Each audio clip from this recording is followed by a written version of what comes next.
ఇక దేవుడు నిన్ను దాచినప్పుడు, దేవుడు నిన్ను కాపాడుకోవాలనుకున్నప్పుడు ఎవ్వరూ నిన్ను ఏమి చేయలేరు. నీ తల వెంట్రుక కూడా నేల రాల్చలేరు. ఇది నీ తల వెంట్రుక రాలాలన్న ఎవరి అనుమతి కావాలి? దేవుడు అనుమతి కావాలి. కనుక ప్రియులారా, వాక్యం బాగా నేర్చుకోండి, వాక్యం బాగా చదువుకోండి.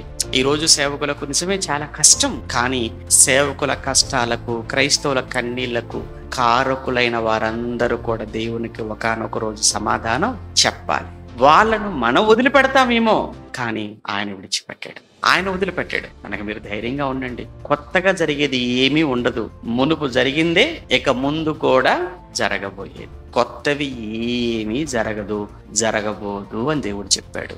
కనుక ఇవన్నీ మనకి ఎప్పుడు తెలుస్తాయి? బైబిల్ తెలిసినప్పుడే ఇవన్నీ తెలుస్తాయి.